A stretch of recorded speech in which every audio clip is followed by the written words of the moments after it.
लोकसभा निवडणुकीत अवघ्या एका जागेवर यश मिळवण्यात आल्यानं उपमुख्यमंत्री अजित पवार बॅकफूटवर गेलेत। पण पराभवानं खचून न जाता अजित पवार आता विधानसभेच्या तयारीला लागलेत। महायुतीमध्ये समाविष्ट असलेल्या पक्षांनी विधानसभा निवडणुकीसाठी जागा वाटपाची चर्चा सुरू केलेली आहे। मात्र लोकसभा निवडणुकीतील अजित पवार यांच्या पक्षाची सुमार कामगिरी पाहता महायुतीमधील जागा वाटपात त्यांच्या वाट्याला कमी जागा येण्याची शक्यता आहे। वास्तवाचं भान ठेवत अजित पवारांनी देखील विधानसभेला कमी जागा लढवण्याची तयारी दर्शवल्याचं बोललं जात आहे। पण खरंच अजित पवार जागा वाटपात किती माघार घेणार, तडजोड केलीच तर अटी काय असू शकतात, या संदर्भात आपण या व्हिडिओतून जाणून घेणार आहोत। नमस्कार, मी Madhuri Kumkar, for the people news मध्ये आपलं स्वागत। व्हिडिओला सुरुवात करण्यापूर्वी आपण फॉर द पीपलला सबस्क्राइब करा, लाईक व फॉलो जरूर करा।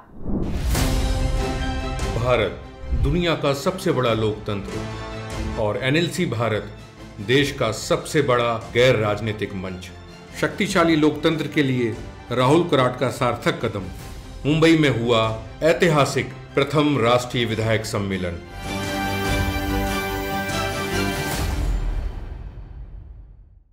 लोकसभा निवडणूक निकालानंतर महायुतीमध्ये अजित पवार एकाकी पडल्याचं चित्र आहे। भाजप आणि शिंदे सेनेच्या काही नेत्यांनी लोकसभेतील पराभवासाठी अजित पवारांच्या राष्ट्रवादीला जबाबदार धरलं।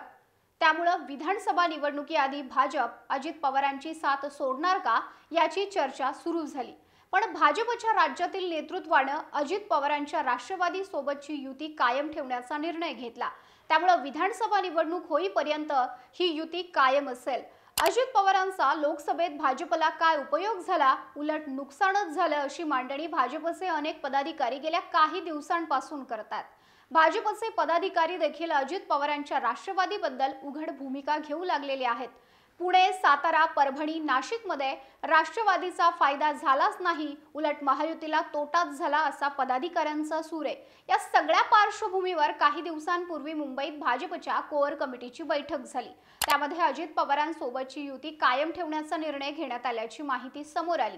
तसंच राज्यामधील भाजपचं नेतृत्व आणि अजित पवारांमध्ये देखील एक बैठक झाली। त्यामध्ये अजित पवार यांनी विधानसभा निवडणुकीला 288 पैकी 65 ते 70 जागांवर समाधान मानण्याची तयारी दर्शवली आहे, अशी माहिती समोर आली आहे। अजित पवार विधानसभेच्या जागा वाटपात बॅकफूटला गेल्यास भाजप, शिंदे सेना आणि मित्रपक्षांना 218 ते 223 जागा लढवता येतील।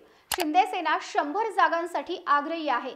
गेल्या निवडणुकीत भाजपचे 105 आमदार निवडून आले होते। सध्या भाजपचे राज्यात 103 आमदार आहेत, तर शिवसेनेचे 40 आणि राष्ट्रवादी काँग्रेसचे 39 आमदार आहेत। जागा वाटपात अजित पवार लहान भावाची भूमिका स्वीकारण्यास तयार असल्याचं भाजपच्या एका नेत्यानं सांगितलं। हा नेता जागा वाटपाच्या चर्चेत सहभागी होता। अजित पवार कमी जागा स्वीकारण्यास तयार आहेत। विधानसभेनंतर महायुतीची सत्ता आल्यास मला उपमुख्यमंत्रीपदी कायम ठेवा, अर्थमंत्रीपद द्या, आम्ही जागांवर तडजोड करतो, अशा अटी अजित पवारांनी घातल्यात, असं भाजपच्या नेत्यानं म्हटलंय। दुसरीकडे लोकसभा निवडणुकीत मुसंडी मारणाऱ्या महाविकास आघाडीतील तिन्ही पक्षांनी प्रत्येकी 96 जागा लढवण्याची तयारी केली असल्याची चर्चा आहे। मुंबई, कोकण, मराठवाड्यात ठाकरे सेना अधिक जागा लढवेल, तर काँग्रेस आणि शरद पवारांचा राष्ट्रवादी काँग्रेस पक्ष विदर्भ आणि पश्चिम महाराष्ट्रात जास्त जागा लढवेल। मुख्यमंत्री एकनाथ शिंदेंच्या नेतृत्वात महायुती विधानसभेची निवडणूक लढवणार आहे। महायुतीत भाजप सर्वाधिक जागा लढवेल, त्यामुळे विधानसभेनंतरही भाजपच महायुतीतला मोठा भाऊ राहण्याची शक्यता आहे। मात्र अजित पवार यांना तडजोड करावी लागू शकते। याविषयी तुम्हाला काय वाटतं? तुमचं मत कमेंट बॉक्समध्ये जरूर कळवा। व्हिडिओ आवडल्यास लाईक करा आणि फॉर द पीपल न्यूजला यूट्यूब, फेसबुक व इंस्टाग्रामवर सबस्क्राइब, लाईक व फॉलो करायला विसरू नका।